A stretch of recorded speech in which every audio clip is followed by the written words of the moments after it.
අපිට ඕන හොඳ චීෆ් මිනිස්ටර් කෙනෙක්. මම ස්ථිර වශයෙන් කියනවා එක්සත් ජනතා නිදහස් සන්ධානයේ නැගෙනහිර පළාතේ බලය පිහිටවනවා කියන. ඒක අර බහුතර ජනතාවගේ විශ්වාසයට හානියක්. A very good evening and welcome to News First Primetime News here on MTV Sports. I'm Ramesh Irugal Bandara. I'm Sonali Vanikabadge. Let's start off tonight's news with a look at your headlines. Who will form the provincial government in the East? Political parties engaged in various discussions. 6 soldiers die when a mound of earth falls on them in Diatalava. A ship heading to Colombo with a cargo of chemicals catches fire off the coast of Mumbai. And Serena Williams claims her 4th US Open women's singles title.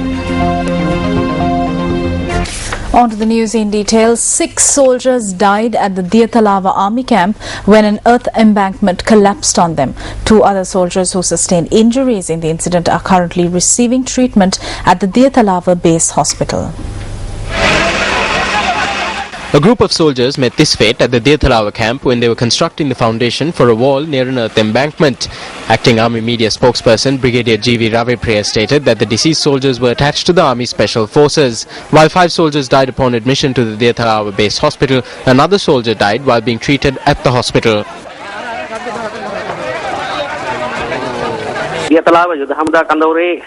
8 soldiers from the Diatalava army camp were buried underneath an earth embankment when they were digging for a drain. 5 of them died while being brought to hospital.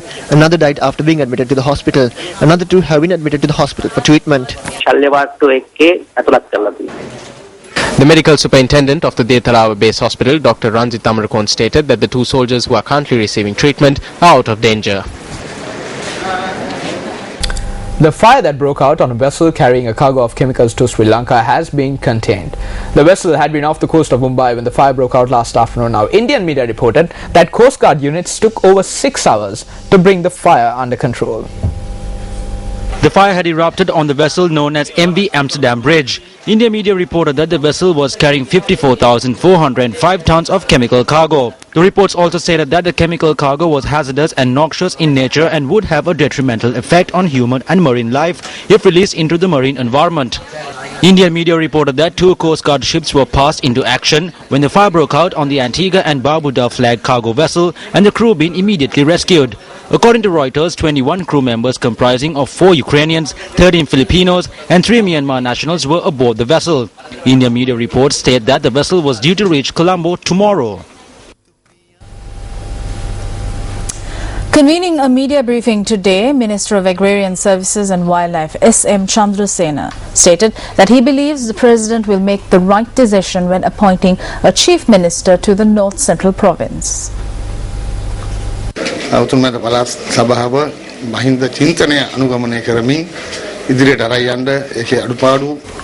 We saw that there were shortcomings in those who were guiding the North Central Provincial Council to take it forward under the Mahinda Chintanaya.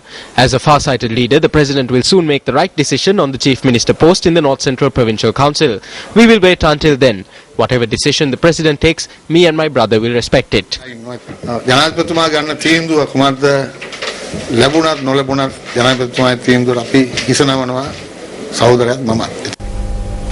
In other local news, the foundation stone for a new bus terminal in Kadwela was laid today.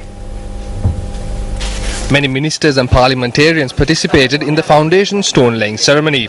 The mayor of Kadwela expressed these views at the event.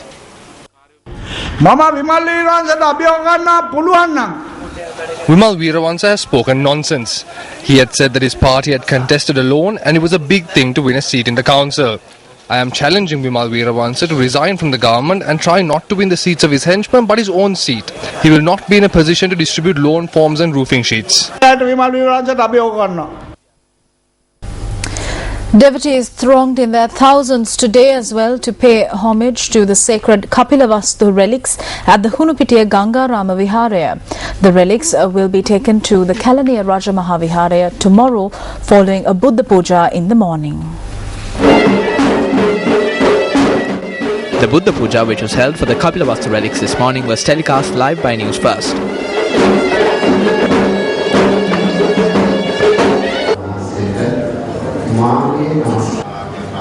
The Indian High Commissioner in Sri Lanka, Ashok Hekanta, also paid homage to the Kapilavastu relics today. I believe these relics and the exposition in Sri Lanka illustrates how strong Buddhism as uniting bond between India and Sri Lanka, it has strengthened very strong bonds of friendship that we have between India and Sri Lanka. Personally, I am also enriched by my association with this beautiful exposition. Despite the inclement weather, thousands of devotees continue to arrive to pay homage to the Kapilavastu relics.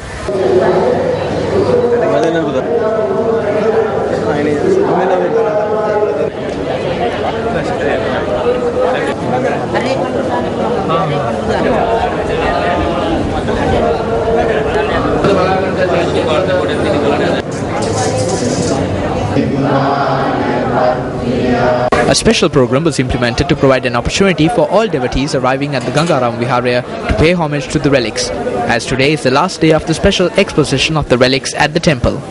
News First provided tea to the devotees today as well. News First also brought you live updates from the Hunupitiya Gangarama temple throughout the day.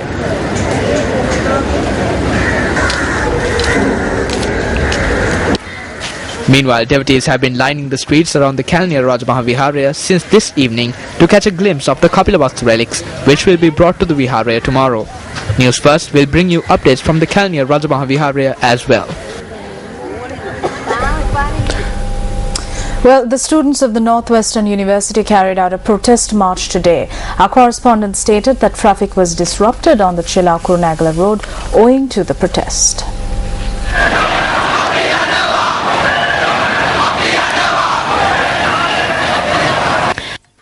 The students of all faculties of the Northwestern Provincial University launched a protest march urging the officials to provide a solution to the problems of the university lecturers and recommence the academic activities.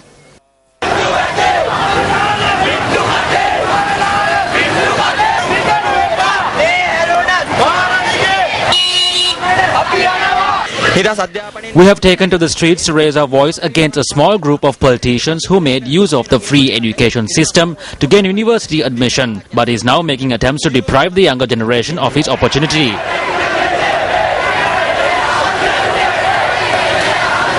The group who gathered in the Kurunegala town engaged in a demonstration.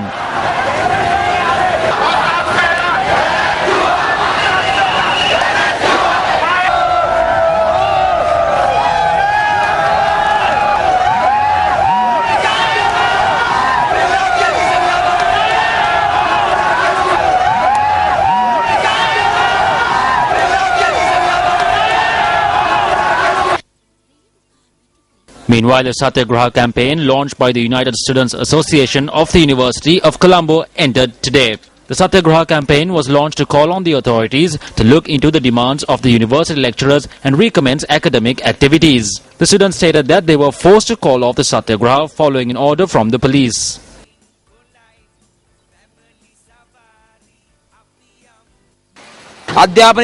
This government, which does not have any policy with regard to education, instead of formulating a policy, is attempting to suppress the students in order to cover up its nudity.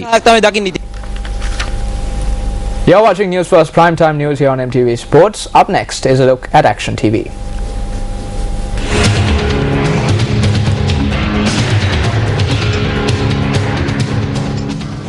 After the acting district secretary of Kaluthara informed the Panadura divisional secretary to reconsider his decision to acquire farmland in Kaludaiwala Panadura and report on it according to the provisions of the Land Acquisition Act, these farmers have now been able to remain in possession of this land.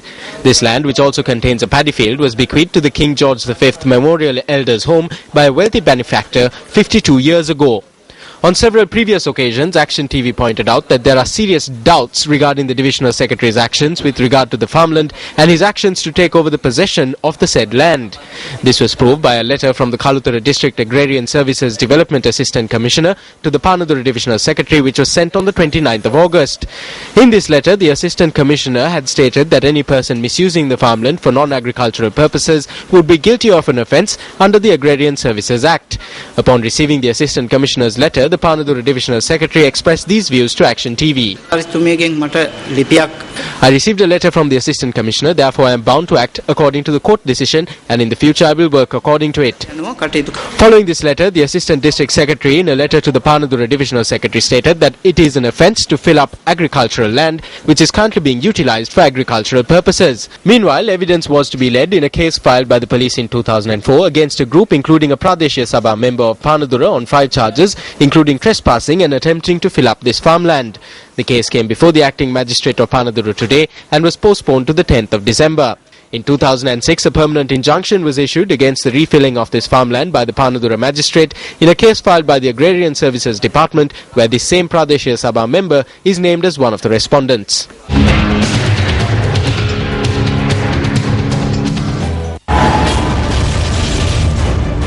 "68 days have lapsed since university lecturers commenced their strike action. AL paper marking delayed due to the strike. Universities paralysed. We cannot allow university lecturers to do this injustice to the students. Please return to work." When will this tug of war end? Moving on to business news tonight, the main indices of the Colombo Stock Exchange rose significantly today as well. The all-share price index went up by 1.7%, while the Milanka price index went up by 3%. The all-share price index increased by 2% at the end of trading last Friday. This was the highest gain recorded in the past 5 months.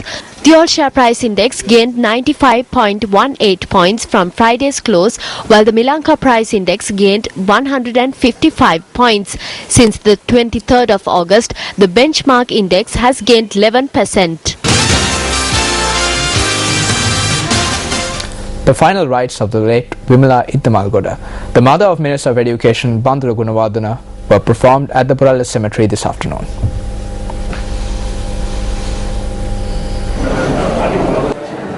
A large crowd gathered today to pay their last respects to the late Vimala Iddamalgoda at her residence in Jambugasmulla, Nugegoda.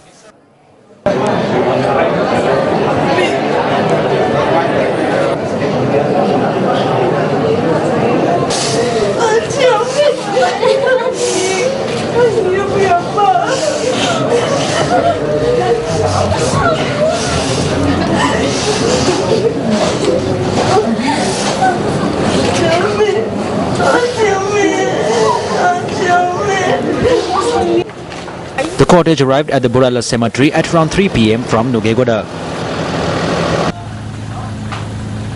A large number of parliamentarians arrived at the Purala Cemetery to pay their last respects to the late Vimala Iddamalgoda. Vimala Iddamalgoda was the 8th child in a family of 11 children and was 96 years old at the time of her passing. Vimala Iddamalgoda, who passed away last Friday, was a mother of 4.